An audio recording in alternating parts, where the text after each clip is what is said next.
오늘 말씀을 의하여서 교회를 곤란하게 하는 무리를 분개하라. 교회를 곤란하게 하는 무리를 분개하라는 제목으로 말씀을 전합니다. 교회 역사를 이제 좀 들여다 보면요, 초대교회로 시작해서 지금까지 계속해서 교회를 혼란스럽게 하는 일들이 정말 적지 않았다 하는 것을 우리가 보게 됩니다. 교회를 혼란스럽게 할 정도뿐만 아니라 그것을 통해서 한 시대를 완전히 뒤죽박죽 만들어버립니다.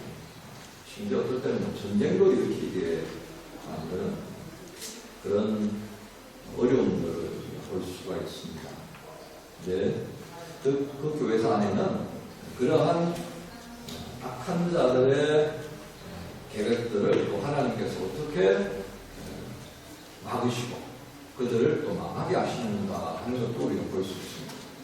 오늘 우리가 읽었던 이 사도행전 15장의 말씀은 바로 그런 교회 역사 가운데 있었던 사건들을 우리에게 소개하면서 하나님께서 이 교회를 혼란스럽게 하는 이들을 어떻게 처리하고 계셨던가, 그들을 어떻게 막으시고 그들을 어떻게 또 정리하시면서 교회를 회복시고 지키고 참된 복음에 충만함으로 그 교회를 유지할 수 있도록 하셨는가 하는 것을 우리에게 보게 하십니다.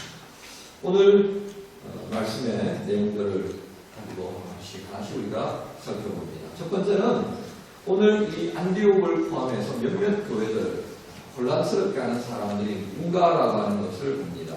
그래서 24절의 말씀을 보면 이렇게 기록이 되어 있죠. 그런즉 우리 가운데서 어떤 사람들이 우리의 지시도 없이 나가서 말로 너희를 괴롭게 하고 마음을 곤란하게 한다.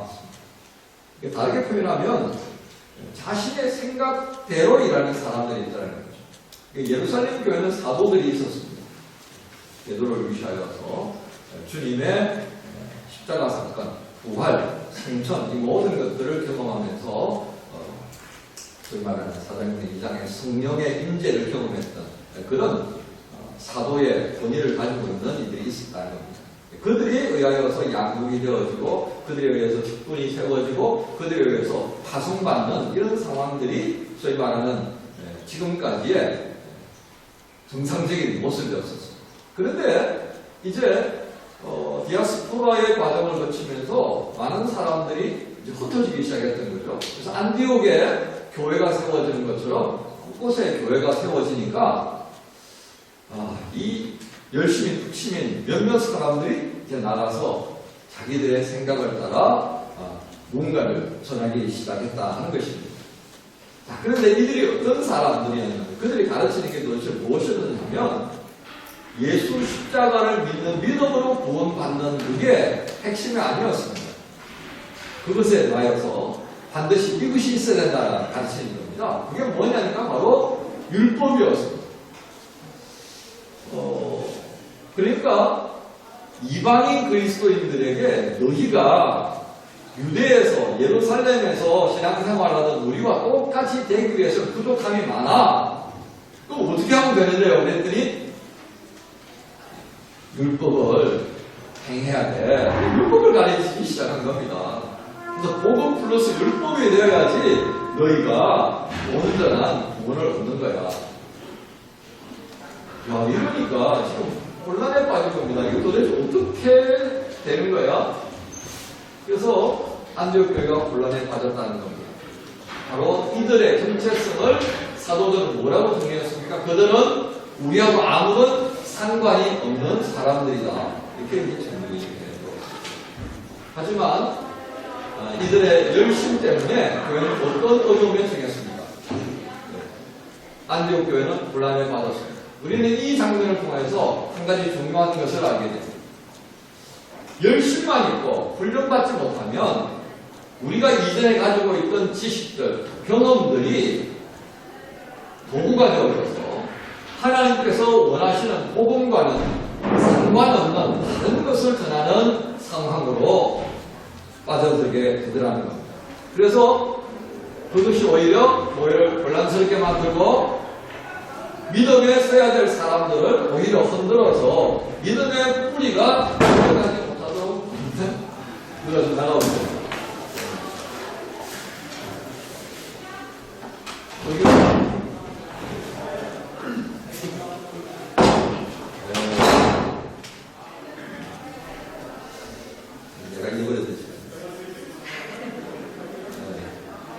교회를 헌정스럽게 할 뿐만 아니라 성도들의 믿음이 뿌리 내리지 못하도록 장애물이 되어버립니다.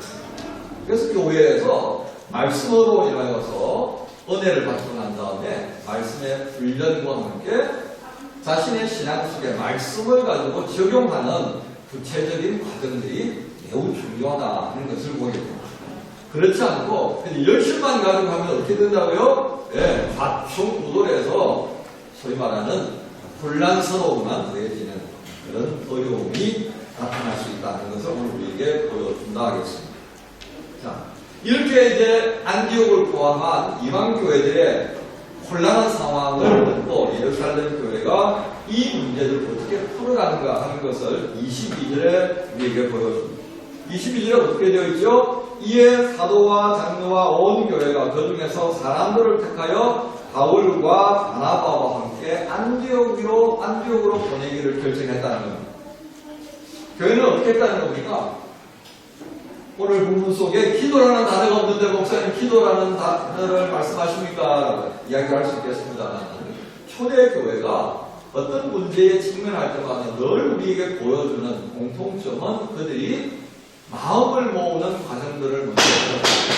이 과정이 결국 무엇이겠습니까? 기도하면서 성령의 인도하심에 집중하려고 했다는 것이었습니다. 그것이 오늘 22절에 있습니다. 사도와 장로와 온 교회가 기도한 후에 사람을 택하여서 이 안디옥, 소위 말하는 혼란을 겪고 있는 이 교회들을 향하여서 보내기로 결정했다고 하는 부분, 우리가 주목할 사안입니다.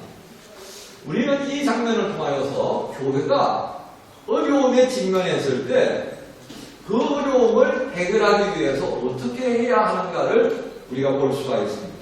초대교회는 어려움들을 직면할 때마다 어떻게 했다는 것입니까? 사람을 보내거나 문제를 해결하거나 그 가운데에서 가장 첫 번째는 하나님 앞에 마음을 모으기 위해서 기도하는 시간들을 가졌다는 것이었습니다. 기도한다는 건 도대체 어떤 의미가 있다는 겁니까? 기도한다는 것은 우리가 이렇게 볼 수가 있겠습니다.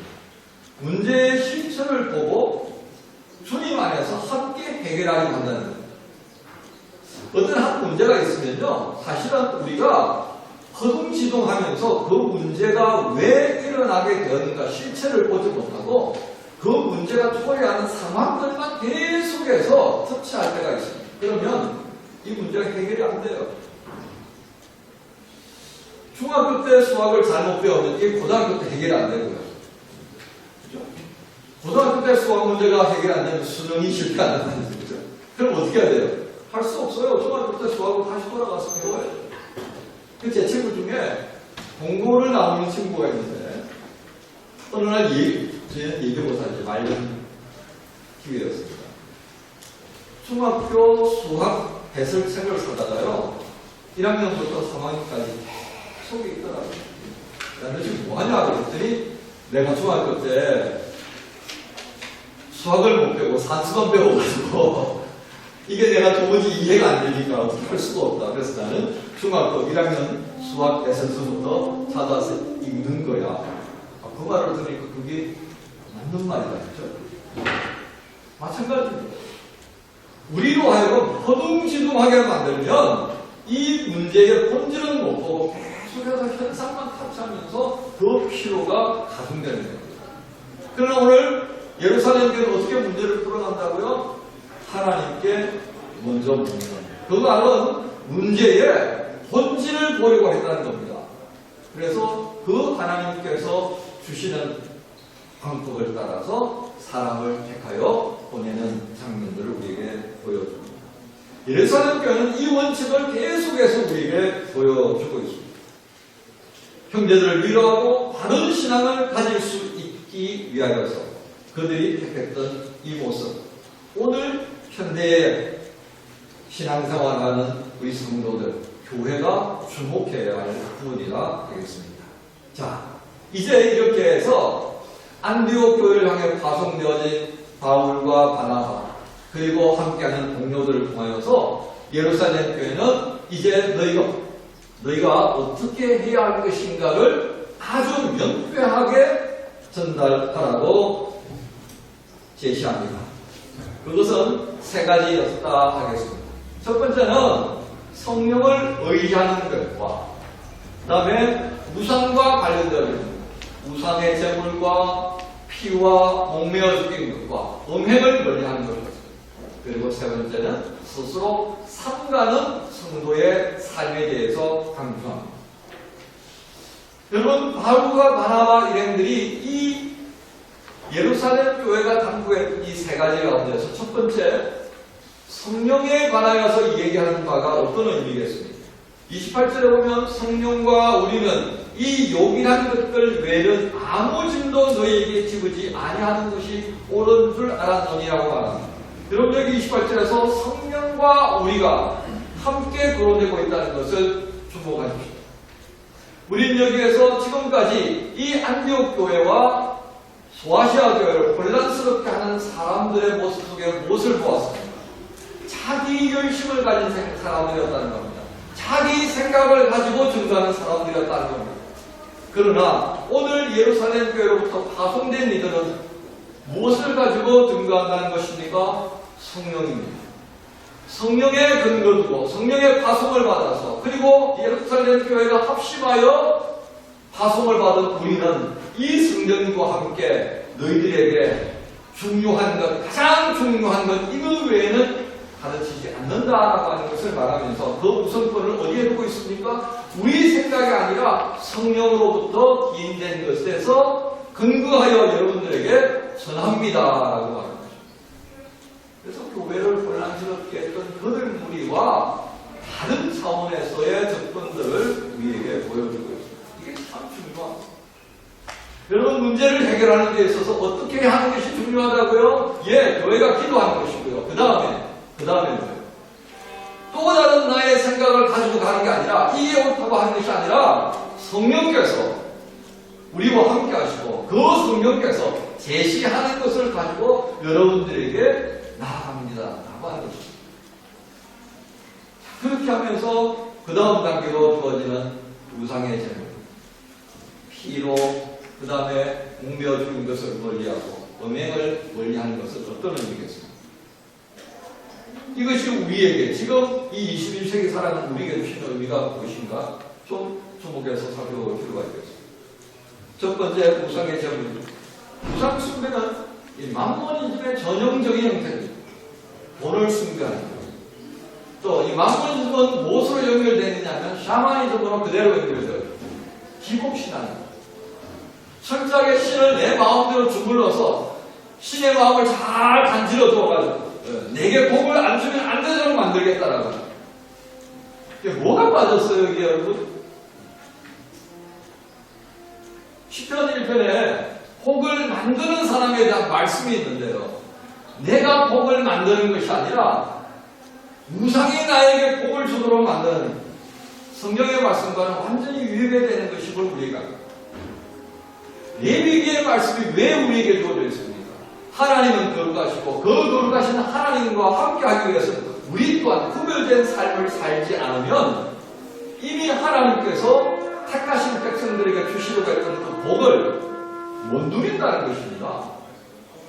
내가 복을 구하는 게 아니라 구약의 하나님께서는 이미 백성들에게 복의 그릇 대신 하나님은 내가 너희와 함께한다라고 말씀을 하셨고 내가 복을 누리지 못하는 것은 나의 허물과 나의 죄 때문으로 말미암는다는 것을 말씀합니다. 그래서 정결의식을 구하지 않으면 속죄제와 속건제사를 드리지 않으면 그 복을 누릴 수가 없는 거예요. 여러분, 우상 숭배와 야훼 하나님을 섬기는 구약의 신앙이 얼마나 다른가를 우리는 여기서 보게 됩니다. 여러분, 그런 측면에서 보면 이 우상 숭배가 만모니즘과 샤머니즘으로 연결되어지는 것을 우리가 좀 주목해 볼 필요가 있습니다.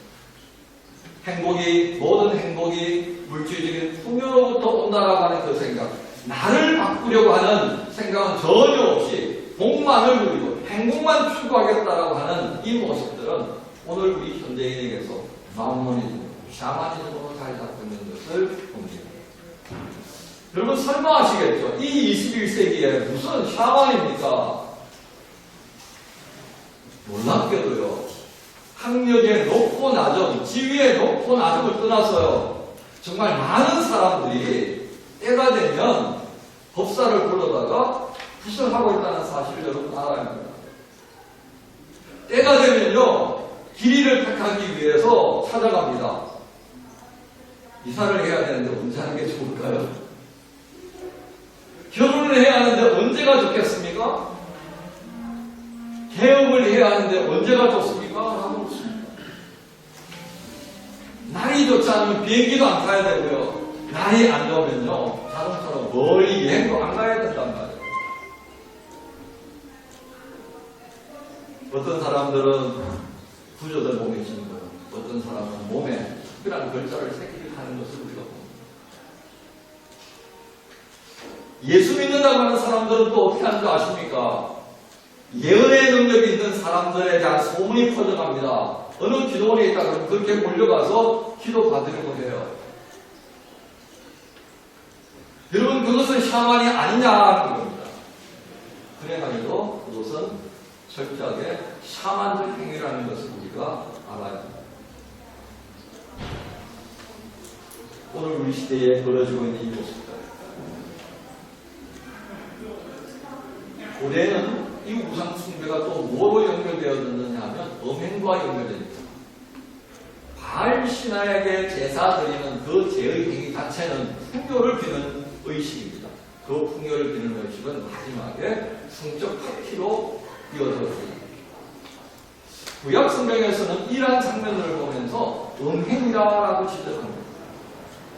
행위로 말미암는 음행뿐만 아니라 영적으로 하나님 아닌 다른 신을 섬기고 하나님이 정해주신 말씀에 근거한 생활이 아니라 그 우상이 제시하는 바를 따라 살아가는 방식 또한 음행이다라고 했습니다. 어떻게 보면 영적 음행이다라고 해야 맞는 말이겠죠. 하나님의 말씀을 따라야 할 사람들이 눈앞에 이익이 눈이 멀어져서 주인을 바꾸는 겁니다. 원칙을 쉽게 바꾸는 겁니다. 한동안 한국 사회에 대형 교회들의 세습 문제가 불거졌습니다. 어떻게 처리되었습니까? 교회법을 자기 마음대로 바꾸어서 그 세습을 정당화시키려 합니다. 하나님이 보실 때 뭐라고 하겠습니까? 교회의 주인은 누구예요? 여러분, 우리 교회 이름이 뭐예요?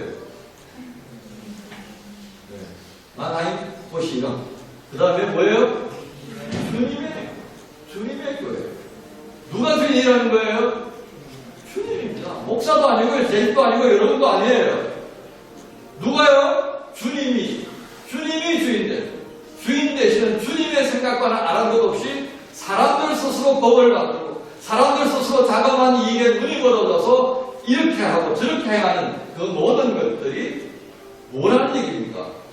영적으로 음행을 저지르고 있는 것과 같다는 것을 우리는 볼 수 있어야겠습니다. 최근에 어떤 일이 나고 있습니까? 대통령 선거를 앞두고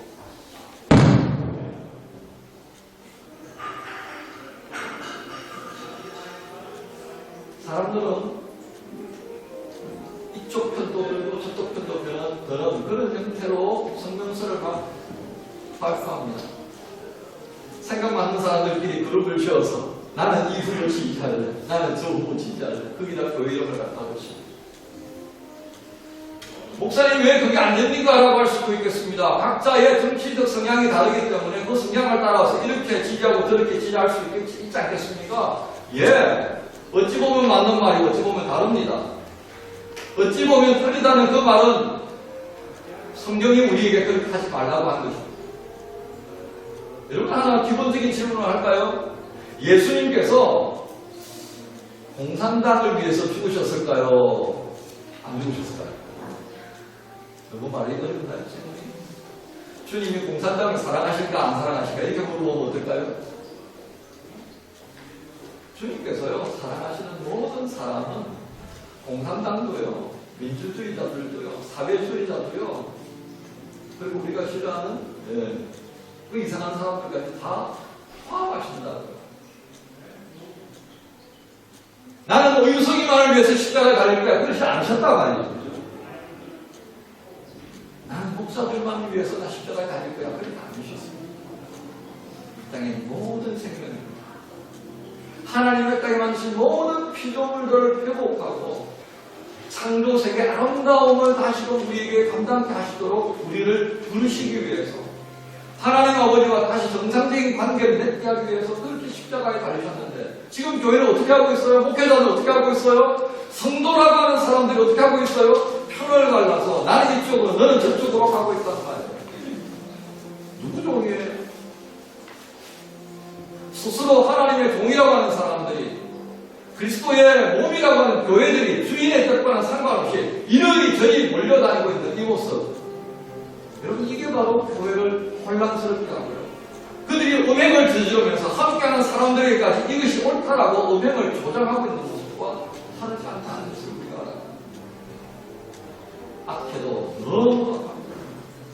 개인적으로 우리가 이렇게 저렇게 편도하고요, 때로는 지지도 하고 때로는 문제를 제기할 수도 있습니다. 그러나 그것이 교회의 이름을 가지고 집단화되어지면 그때부터 우리는 하나님과 합당치 않는 모습으로 변질된다는 것을 잊지 말아야 합니다.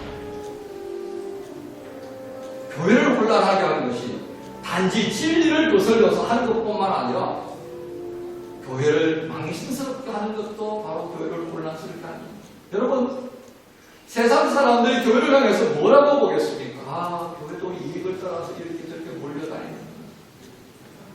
세상의 길을 잃어서 막막할 때 사람들이 교회를 찾아오고 목회자를 찾아와서 길을 물어야 할 텐데 지금 어디로 가고 있습니까? 최근에 가정 쪽에서 이 상황을 보면서 기도회 하자라고 하는 운동을 시작했습니다.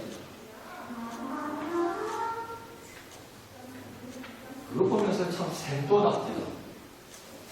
시샘하는 마음이 생기나요?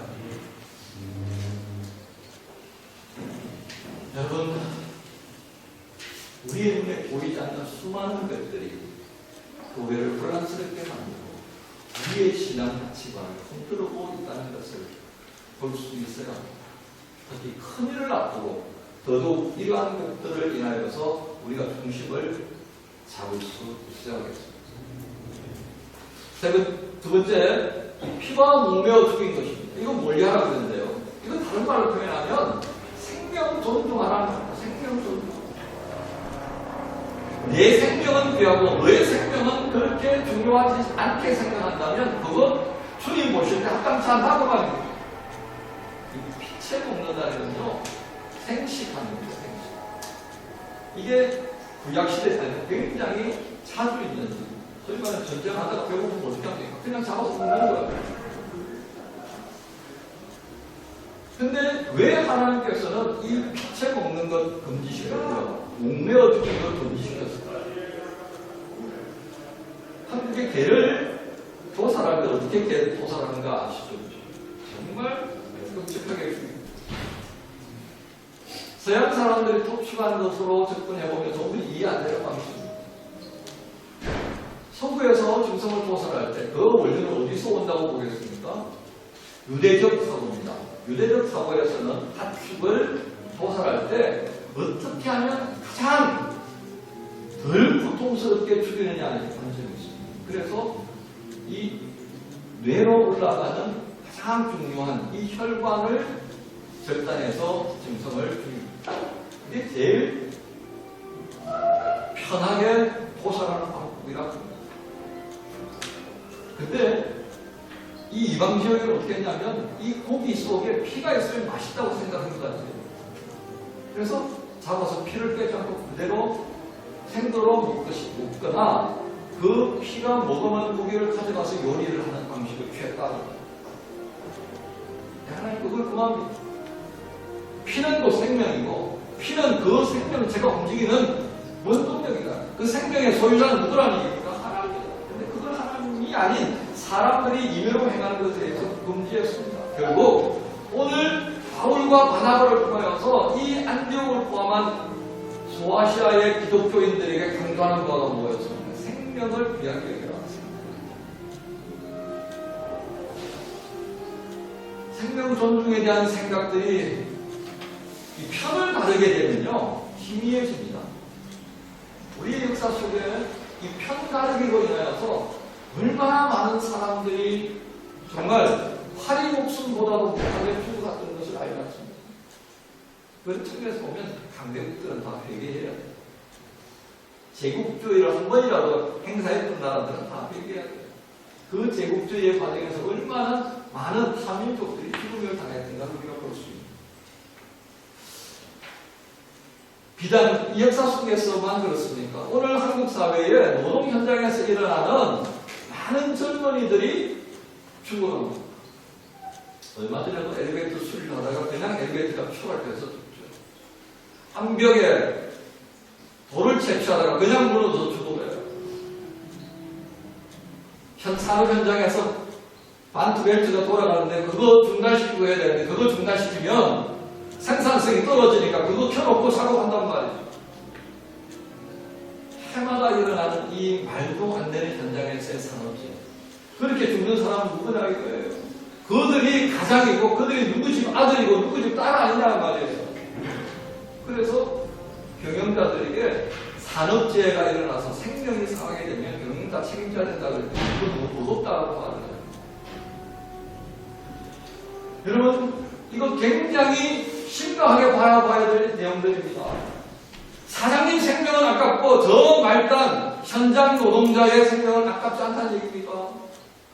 하나님이 보시는 생명의 가치는 똑같습니다. 그러니까 결과 중심으로 이익 중심으로 가지 말고 최소한도로 당신들이 놓아야 될 게 있지 않느냐. 함께 더불어 살아가기 위해서 일자리를 제공하고 그 정당한 대가로 수익을 얻고 그것을 통해서 한 가정이 행복하게 살아가는 거 그것에 좀 집중하자. 그리고 당신들이 그것을 통해서 이익을 얻는다면 그게 경영자로서의 참된 모습 아니냐. 사람들 임금 조금 빼주고 그거 먹고 살려고 그러고 생산 100을 만들기 위해서 그 위험한 데도 몰아넣어서 100을 채우면 그게 행복하다 그 말이에요. 다른 사람의 생명에 대해서는 경홀히 여기고 나는 행복하다고 살아간다면 그건 바로 악해도 행복한 것이 아닌가 하는 것입니다. 말씀에 담겨져 있는 피에 대한 부분, 목매어 죽인 것들에 대해서 삼가하라고 하는 말씀을 이렇게 덮을 수가 있겠습니다. 마지막으로 스스로 적지 않은 생활에 대한 부분. 성도들은 스스로 삼가야 한다고 말했는데 안디옥 교회를 포함해서 소아시아 교회가 직면했던 이 과제들은 어쩌면 매일매일 현관문만 열고 나가면 직면할 수밖에 없는 상황이었습니다. 골목과 사거리에는 언제나 무상들이 절비했고요. 그리고 어저께만 하더라도 없겠습니까? 아침에 출근하면서 향을 피우고 출근하던 사람들이었습니다. 근데 이제 예수 믿게 되었으니까 그것을 하지 말아야 돼요. 그 습관이 쉽게 없어집니까? 제가 운전하다 보면요, 스스로 웃을 때가 많습니다. 아무 생각 없이 가다 보면요, 늘상 가는 골목으로 차가 들어가고 있어요. 오늘은 그쪽으로 가면 안 된다는 말이에요. 이게 참 사람이 습관이 무섭습니다. 어저께까지 내가 예수 안 믿던 생활하다가 오늘 내가 예수 믿고 이제 예수 믿는 생활로 들어가는데 이거 끊어지겠습니까? 바울과 바나바가 예루살렘 교회를 강구해 전가를 받아서 전하던 스스로 상가면 평안하게 될 것이다. 이 말은 어떻게 우리가 풀어가야 하겠습니까? 그래 여러분, 삶의 습관이라는 게 정말 쉽지 않습니다. 우리가 가지고 있는 의지, 우리의 생활 습관으로 바꾼다는 건 쉽지 않습니다.